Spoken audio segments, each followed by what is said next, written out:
Welcome to this deep dive explainer. अगर सच में एक मैसिव एंटरटेनमेंट चैनल शुरू करना है और 2026 में उसको बड़ा बनाना है ना, तो सिर्फ कंटेंट अपलोड करना काफी नहीं है, बल्कि पूरे के पूरे सिस्टम को समझना होगा। आज हम इस ब्लूप्रिंट को बिल्कुल एक प्रिडिक्टेबल सिस्टम की तरह डिकोड करेंगे। चलिए शुरू करते हैं। पर एक सबसे बड़ा सवाल, इतनी मेहनत के बाद भी नए क्रिएटर्स फेल क्यों होते हैं? देखो, सबसे बड़ी गलती जो शुरुआत में लोग करते हैं ना, वो ये है कि आज रोस्ट डाल दिया, कल गेमिंग की वीडियो और परसों टेक। इससे एल्गोरिदम पूरी तरह कंफ्यूज हो जाता है। और अगर एल्गोरिदम कंफ्यूज हुआ तो channel dead. Okay, let's dive into this. हम इस 5 स्टेप ब्लूप्रिंट को स्टेप बाय स्टेप समझेंगे। फाउंडेशन और नीचे से शुरू होकर YouTube एल्गोरिदम का डेटा डिकोड करेंगे, फिर हुक्स और थंबनेल्स की पैकेजिंग देखेंगे, उसके बाद शॉर्ट स्ट्रैटेजी पर बात करेंगे और आखिर में असल ग्रोथ और रियलिटी को समझेंगे। हर एक मैकेनिकल और क्रिएटिव स्टेप कवर होगा यहाँ। तो आते हैं सबसे पहले और सबसे क्रूशियल स्टेप पर, फाउंडेशन। देखिए, एक सॉलिड बेस तभी बनता है जब आप एक सिंगल हाई पोटेंशियल नीश सिलेक्ट करते हैं। अब अगर 2026 के टॉप निशेस की बात करें तो कॉमेडी स्किट्स, रोस्ट या कमेंट्री बहुत तेजी से ग्रो कर रहे हैं। अगर कैमरा फेस करने में शर्म आती है तो फेसलेस मूवी एक्सप्लेनेशंस बेस्ट हैं। और हॉरर स्टोरी टेलिंग तो कमाल है, क्योंकि इंसानी दिमाग डर वाले कंटेंट पर नेचुरली ज्यादा फोकस करता है। मीम और शॉर्ट्स कॉमेडी के वायरल होने के चांसेस भी हमेशा हाई रहते हैं। एंड दिस ब्रिलियंटली इलस्ट्रेट्स की चैनल का नाम कैसा होना चाहिए। एक तरफ देखिए ये एमेच्योर नाम, टेक्निकल एंटरटेनमेंट ऑफिशियल 123। कोई याद रख पाएगा इसको? बिल्कुल नहीं। वही दूसरी तरफ फंजी या रोस्ट हब। नाम हमेशा छोटा, यूनिक और बोलने में आसान होना चाहिए, तभी एक ब्रांड बनता है। अब सेटअप के बारे में सोचकर डरना नहीं है। लाखों का गेयर नहीं चाहिए शुरू करने के लिए। एक 1080p कैमरा वाला स्मार्टफोन, एक बेसिक रिंग लाइट और एडिटिंग के लिए कैपकट या वीएन एडिटर जैसे फ्री ऐप्स काफ़ी हैं। सच बताऊं तो वीडियो से ज़्यादा आपकी ऑडियो क्वालिटी मैटर करती है, इसलिए एक बजट माइक जैसे बोया M1 या माउनो काफ़ी बड़ा डिफरेंस ला सकता है। चलिए, अब थोड़ा एनालिटिकल माइंड यूज करते हैं और YouTube एल्गोरिदम को डीकोड करते हैं। एक बात हमेशा याद रखना, एल्गोरिदम को इससे कोई फर्क नहीं पड़ता कि क्रिएटर नया है या पुराना, छोटा है या बड़ा। वो सिर्फ और सिर्फ डेटा देखता है। सबसे पहला मेट्रिक जो सिस्टम देखता है वो है CTR, यानी क्लिक थ्रू रेट। सिंपल भाषा में, अगर 100 लोगों ने आपका थंबनेल देखा तो कितनों ने क्लिक किया। अगर आपका CTR 5 से 10% के बीच है तो समझ लीजिए आपका कंटेंट ऑडियंस को स्ट्रांगली अपील कर रहा है। So the crucial point is audience retention. Click तो कर दिया, पर लोग वीडियो देख कितनी देर रहे हैं। अगर आप लगातार 70% रिटेंशन हिट कर लेते हैं ना, तो एल्गोरिदम को एक बहुत स्ट्रॉन्ग सिग्नल जाता है और वो आपके कंटेंट को अग्रेसिवली पुश करता है। यही रिटेंशन सच में वायरल चैनल ग्रोथ का अल्टीमेट सीक्रेट है।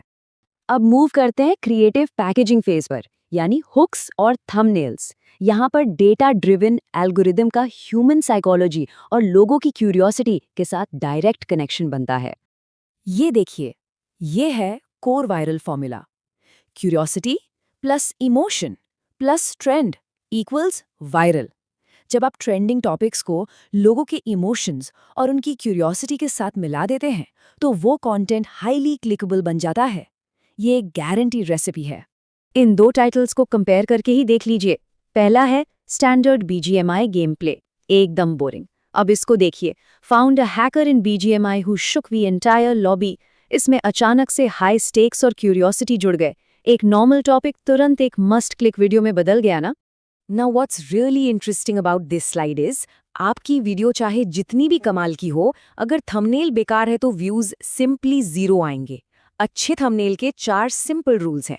पहला, सिर्फ 2 से 4 वर्ड्स का मिनिमल टेक्स्ट। दूसरा, चेहरे पर शॉक या डर का बड़ा इमोशन।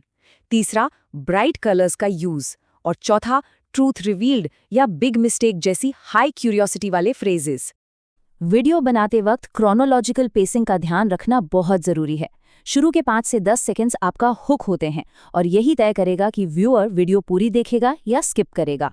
उसके बाद ही सेटअप आएगा, फिर मेन कंटेंट, और हाँ, बीच में क्वेश्चंस पूछकर ऑडियंस से एंगेजमेंट लेना मत भूलना। और आखिर में बिल्कुल क्लियर कॉल टू एक्शन, जैसे लाइक और सब्सक्राइब। ओके, तो अब आते हैं शॉर्ट्स और कंसिस्टेंसी स्ट्रेटजी पर। 2026 में ग्रोथ का सबसे फास्ट व्हीकल शॉर्ट्स ही हैं। ये पूरा का पूरा सिस्टम लगातार फीड मांगता है। एक परफेक्ट शॉट का मैकेनिक समझिए यहाँ। आइडियल लेंथ 15 से 35 सेकंड्स होनी चाहिए। पेस इतना फास्ट हो कि एक भी बोरिंग मोमेंट या डेड एयर ना बचे। बैकग्राउंड में हमेशा ट्रेंडिंग ऑडियो हो। और सबसे कमाल की ट्रिक, लूप एंडिंग। आखिरी सेकंड को ऐसे डिजाइन करो कि वो पहले सेकंड में सीमलेसली जुड़ जाए। इससे दिमाग ट्रिक हो जाता है और लोग बिना सोचे वीडियो 2 बार देख लेते हैं। जो लोग बिल्कुल नई शुरुआत कर रहे हैं उनके लिए ये एग्जैक्ट पब्लिशिंग प्लान है। रोजाना 2 शॉर्ट्स और हफ्ते में 2 long format videos.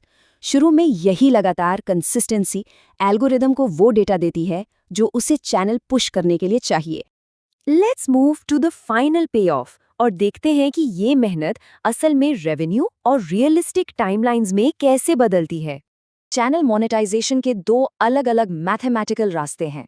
Long videos के लिए आपको 1000 सब्सक्राइबर्स और 4000 वॉच आवर्स चाहिए, या फिर शॉर्ट्स के थ्रू 1000 सब्सक्राइबर्स के साथ 10 मिलियन व्यूज का टारगेट रखना होगा। दोनों में से एक गोल अचीव करना है। पर एक और बात, सिर्फ एड रेवेन्यू पर डिपेंड नहीं रहना है। एक प्रोफेशनल चैनल असल में एक बिजनेस की तरह ऑपरेट करता है। Brand sponsorships, affiliate marketing, paid community promotions और खुद का चैनल मर्चेंडाइज, ये सभी इनकम स्ट्रीम्स मिलकर एक मजबूत बिजनेस बनाते हैं। लेकिन चलिए थोड़ा रियलिटी चेक लेते हैं और एक्सपेक्टेशंस को ग्राउंड पर रखते हैं। पहले 0 से 3 महीने हमेशा सबसे मुश्किल होते हैं। व्यूज कम आते हैं क्योंकि ये इनिशियल लर्निंग फेज है। 3 से 6 महीने में एल्गोरिथम टेस्टिंग करता है, और अगर लगातार टिके रहे तो 6 से 12 महीने में एक्सपोनेंशियल ग्रोथ आने के चांसेस बहुत हाई हो जाते हैं। ये मैथमेटिकल ब्रेकडाउन अपने आप में एक बहुत बड़ा ट्रूथ है। सक्सेस का फॉर्मूला है consistency plus quality plus retention, और इसको मल्टीप्लाई कर दो टाइम के साथ। स्मार्ट एफर्ट जब वक्त के साथ कंपाउंड होता है ना, तो ग्रोथ ऑलमोस्ट गारंटीड हो जाती है। और ये है द फाइनल रियलिटी। यूट्यूब कोई रातों रात अमीर बनने की क्विक मनी स्कीम बिल्कुल नहीं है। एक वायरल हिट कभी ओवरनाइट गारंटी नहीं होता। लाइफ चेंजिंग इनकम जनरेट करने के लिए 6 से 12 महीने का लगातार स्मार्ट वर्क चाहिए ही चाहिए। तो इस रोड मैप को यहाँ खत्म करते हुए एक सबसे बड़ा और थोड़ा प्रोवोकेटिव सवाल में छोड़कर जा रहा हूँ। क्या आने वाले 6 से 12 महीने सिर्फ दूसरों का कंटेंट कंज्यूम करने में बिताए जाएंगे, या खुद का एक ऐसा मजबूत सिस्टम बिल्ड किया जाएगा जो लाइफ चेंजिंग इनकम दे सके? फैसला आपका है। इस विश्लेषण को देखने के लिए बहुत बहुत शुक्रिया।